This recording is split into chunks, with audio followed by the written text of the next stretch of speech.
glaciaire il y a environ 12 000 ans qui a bouleversé les écosystèmes.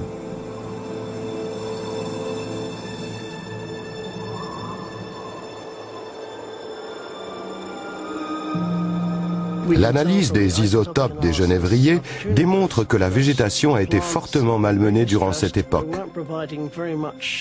La raréfaction des végétaux a entraîné la disparition d'herbivores et par conséquent celle de nombreux carnivores. Les détracteurs de cette théorie arguent du fait que l'on manque de preuves matérielles.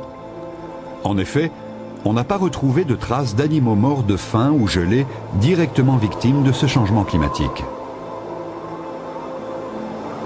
En outre, comment se fait-il que les grands mammifères aient réussi à survivre à de nombreuses périodes glaciaires durant les 2 millions d'années qui ont précédé avant de succomber à la dernière?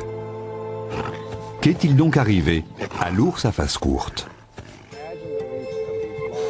Paul Matthews penche plutôt pour un scénario où les plus grands herbivores, comme le mammouth et le mégathérium, se seraient éteints à cause d'un changement climatique, entraînant la disparition des grands prédateurs qui les chassaient.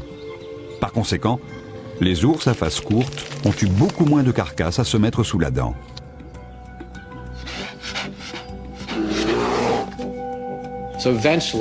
Il y avait si peu de grandes carcasses que les ours à face courte mouraient de faim. Leur manque de faculté d'adaptation les aurait empêchés de trouver d'autres sources de nourriture et l'espèce se serait finalement éteinte. Il est à noter que son cousin, le grizzly, a connu les mêmes changements climatiques et a survécu.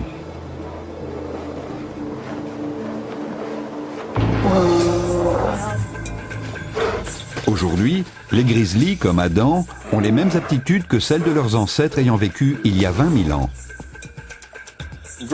Les grizzlies peuvent trouver de la nourriture n'importe où. Ils possèdent un bon odorat pour la localiser. Ils sont omnivores et peuvent donc trouver des aliments très divers. Et c'est ce qui a permis à l'espèce de survivre jusqu'à présent. En nous promenant dans la vallée, en compagnie d'Adam, le grizzly, nous avons l'impression que pour lui, la nature est un vaste supermarché. Un grizzly est capable de se procurer de la nourriture un peu partout, à commencer par les insectes et les larves nichées sous les pierres.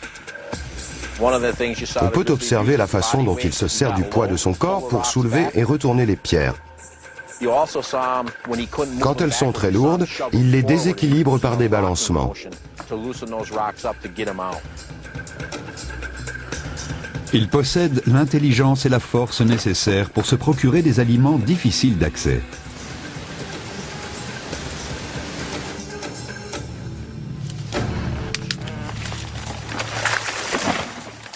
Les capacités d'adaptation du grizzly sont illustrées par la façon dont ils abattent les arbres pour chercher les fourmis qui se cachent sous l'écorce au sommet. Il sent leur odeur, mais elles sont hors de sa portée. La façon la plus simple de les atteindre est de faire ployer le tronc pour le briser.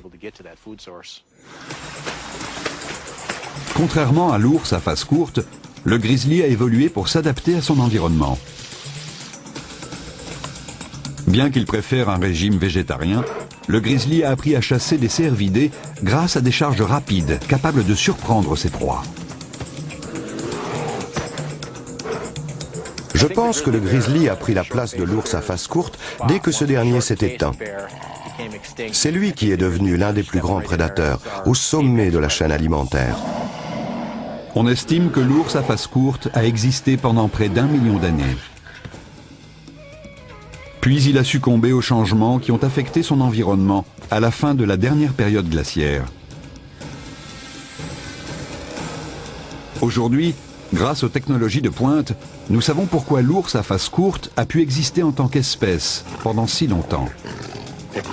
Il pouvait parcourir de longues distances sans effort grâce aux caractéristiques de sa locomotion. Ses puissantes mâchoires et ses griffes acérées étaient capables de venir à bout de n'importe quel animal. L'ours géant dominait toutes les autres espèces dans cette région du monde. La nature l'avait doté de tous les atouts lui permettant de conserver cette position dominante.